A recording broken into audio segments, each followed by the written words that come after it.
Good morning, Bigel! Good morning! Kumusta ka na? Kumusta ka na? Ha? Kumusta ka na? Ha? Kumusta ka na? Huh? Good morning mga first timers, magandang araw. Anong first time ang meron sa inyo ngayon? Ngayong araw mga first timers ay araw ng linggo. Siyempre, alam nating lahat na ang linggo ay ang special day of the week kung saan nagsasama-sama ang pamilya, ang magkakapatid. Ayun, hindi kami kompleto ang magkakapatid.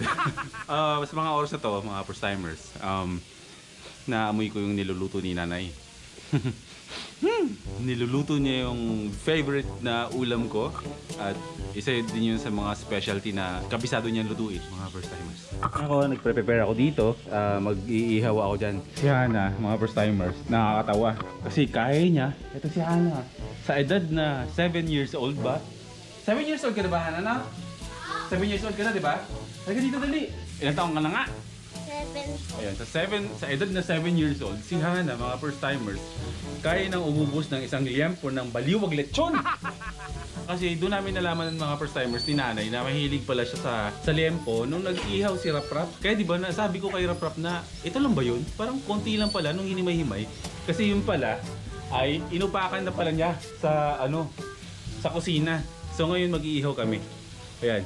Ayun yung dumating yung Tita Sharon niyang ayaw magpakita. Camera shy siya kaya meron tayong kamay dito. Pakita na natin. Ayan. Siya ang best friend ni Bigel talaga.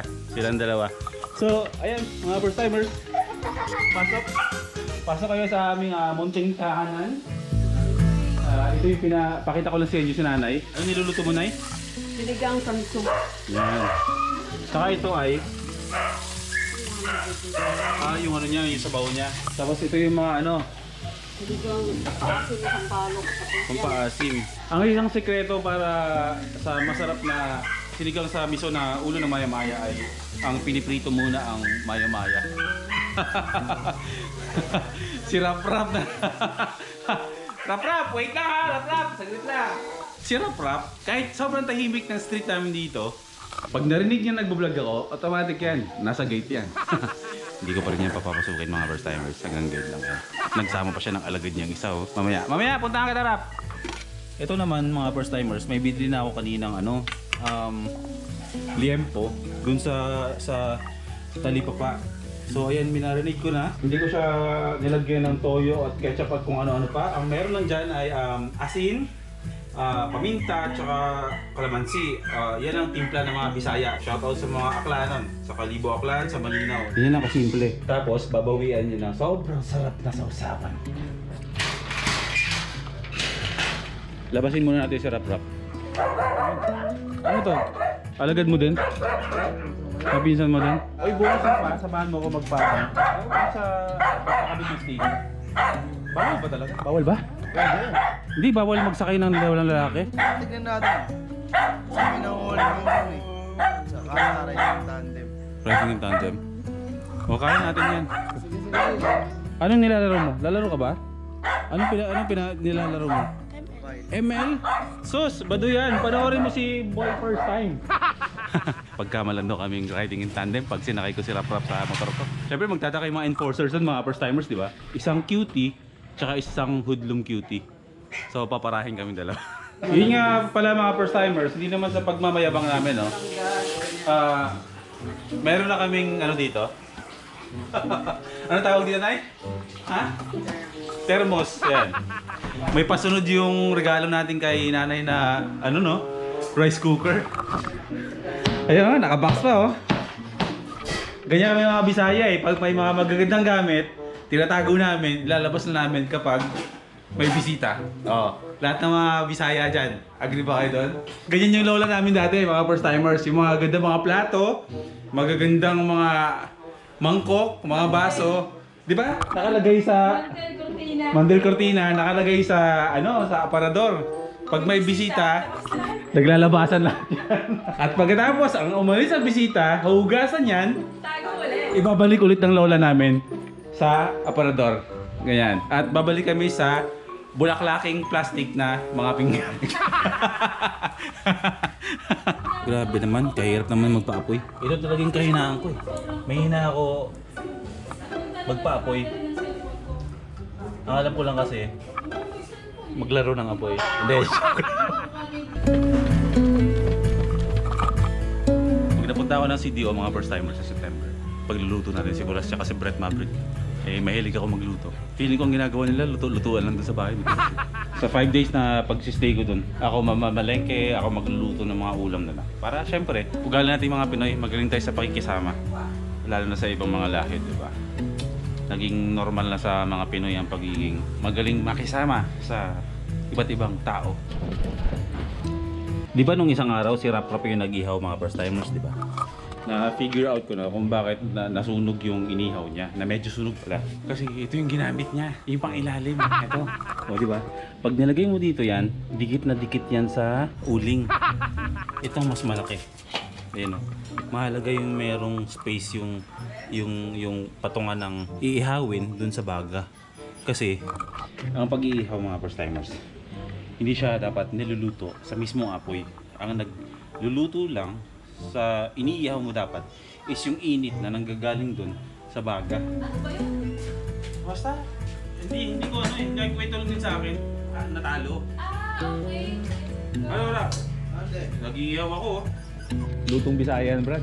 Bisaya? Ayun, lutong Bisaya. Pero yung nakaraan Oo, nilagyan ko yun ng gas, lagyan ko ng alcohol. Para habang kumakain ka, may tama. Ha? Uy, umuulan na, pumasok ka muna dun. Sige, hilahin natin na dito. At umuulan. Mali kasi yung nilagay mong ano, patungan. Kaya dikit yung yung screen sa baga. Yung maliit yung nagamit mo. Di ganun talaga para medyo mag-cook siya. Kasi pagka malaki ang ginamit mo, half cook yun. Maambon, baby's life ka.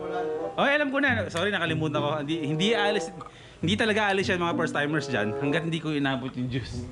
Wait lang. Ano tawag ka?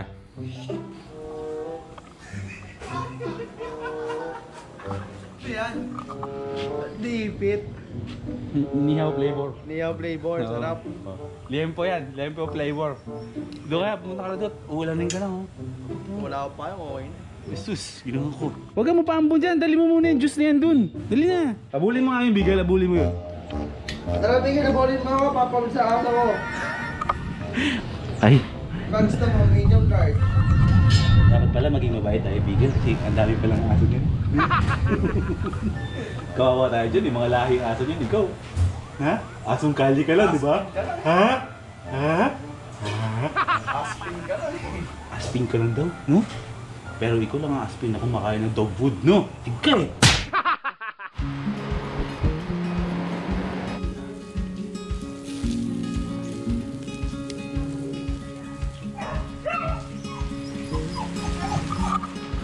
Grabe yung panahon mga first timers. Lalabas tayo sana mga first timers para pumunta sa LBC para may ipapadala tayo sa Cagayan de Oro.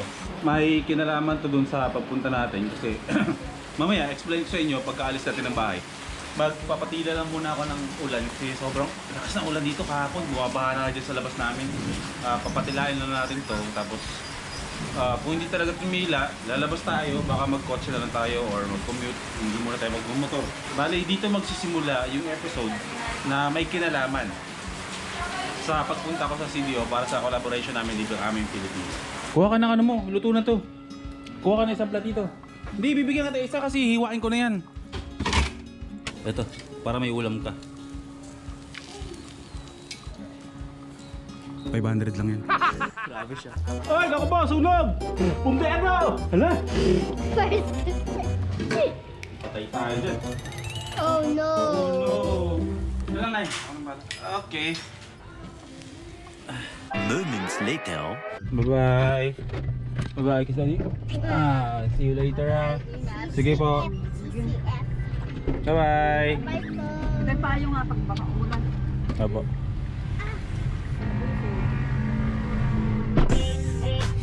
Kumusta mga first timers? Alas 4 na ng hapon. Oo, mag-alas 4 na. At okay, nakatulog na dahil sa pagod ko. Ngayong araw, ngayon pala, lumabas tayo ng bahay. Natin ko lang si nanay. At saka si Lola Tita at saka si Hana kasi nagsimba sila. On the way tayo ngayon mga first timers, maghahanap tayo ng computer shop kasi ito yung mismong puso ng vlog na to. Kung bakit natin, kung ano yung purpose ng upload natin today is ito na yon. Maghahanap tayo ng computer shop para ipiprint ko yung sponsorship letter na ginawa sa akin ni Nikachu. Kasi mahina ako gumawa sa mga ganun pagdating sa mga formal letter dahil si Nikachu magaling niya sa mga Englishan dahil nga sa call center nagtatrabaho yan. Pagdating sa mga formal na mga sulat or formality, ganyan-ganyan na mga documentations, kay Nikachu ako humingi ng tulong mga first timers. So ngayon, ginawa niya ako ng sponsorship letter at sinad lang niya sa akin sa messenger. Tapos ngayon ipapaprint ko. Kailangan kong ipaprint to mga first timers kasi baka hindi kasi mapansin yung email natin pag nag-email tayo. So ipapaprint natin, ipapadala natin sa CDO. Yes, tama. Ipapadala natin sa CDO. Meron akong kausap sa CDO, siya ang maglalakad mga first timers. Samahan niyo muna ako sa computer shop. Kailangan ko pa ba ng sobre? Wala akong sobre. Ang hirap naman, walang stoplight dito. Okay, nakahanap tayo ng mapaparkan natin kasi medyo mahirap dito sa Malolos mga first timers maghanap ng pwedeng pagparkingan ng sasakyan. So iiwan natin naka-hazard yung kotse dito.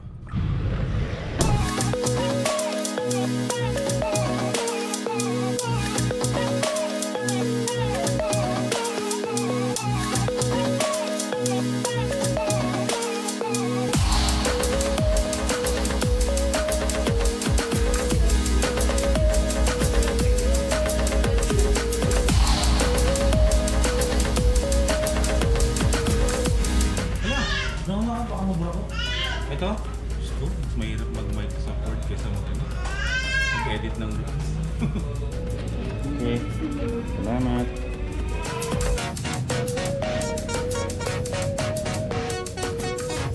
Oh my gosh! Oh my gosh! Okay na! Okay, explain ko sa inyo kung ano to. Itong letter na to is nag-a-ask tayo mga first timers ng sponsorship ng RUSI sa CDO. Dahil yung RUSI natin ay hindi natin pwede siyang i-travel by the sea. Siyempre magiging hassle sa atin kasi mag-aeroplano tayo. Diba ang gastos nun pag sinagay natin siya sa aeroplano or magbabarko, sayang yung oras. So may paggawa ko kay Nikachu ng isang sponsor letter mga first timers. Sana pahiramin tayo ng RUSI CDO kahit sa anong branch doon ang pagbibigyan nito ng kaibigan natin sa CDO. Iaabot niya itong letter na to sa branch ng isang CDO. So ang nakalagay dito, sana pahiramin tayo ng motor for a week in exchange to bawat upload ko sa YouTube ko na habang nandun ako sa CDO nakasama si Kulas is ipopromote ko yung RUSI at yung branch na nagpahiram sa akin ng motor. Automatic na scooter ang kailangan ko, hindi yung Korak, para at least nakakapag-vlog tayo kahit umaandar yung motor, di ba? Siyempre, nakakaya naman pag ito lang ang pinadala natin. So meron akong total on the way na tayo sa LBC ngayon kahit medyo rumaragasa yung ulan ngayon mga first timers. May mga merch ako dyan sa likuran ng trunk na itong sasakyan. Papadala na natin yung merch, yung isang first timer natin doon na tumulong sa atin para may abot yung letter na to. At yung first timer natin na taga CDO na tumulong sa akin para iabot itong letter natin is si Maria Teresa Blanquera. Ayan, shoutout kay Maria Teresa.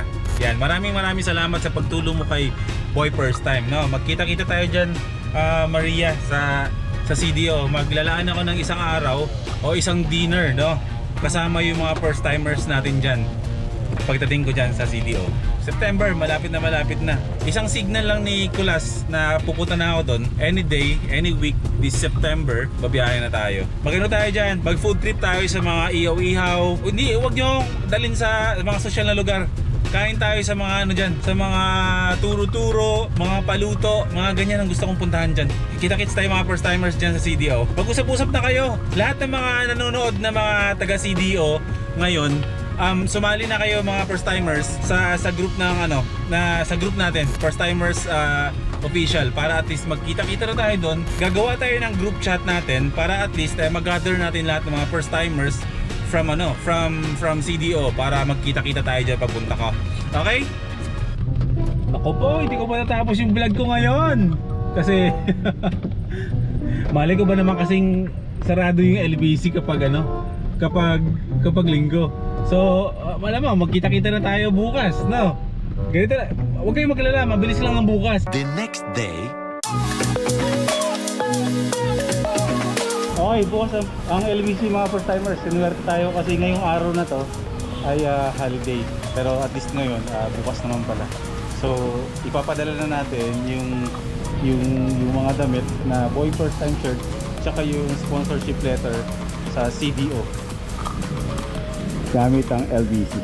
Samahan niyo ako mga first timers. Pwede ba pagsamahan yung sulat tsaka damit? Pwede po. Pwede na? Pero na ba yung sticker? Everyone, pala. Okay mga first timers, ito na yung natin sponsorship letter natin na request. Tsaka ito yung tutulong sa atin sa CDO. Dali yan sa Rosie, sa mga taga Rosie. Ewan ko na lang kung hindi pa sila pumayag.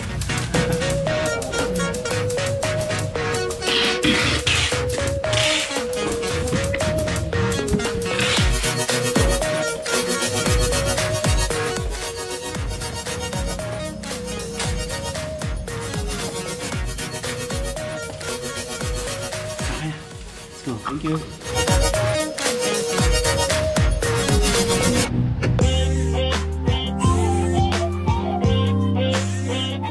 So okay na mga first timers, nasend na natin kay Maria Teresa yung box natin na naglalaman ng merch na ibibigay sa mga taga-Rusi tsaka sa kanya na rin.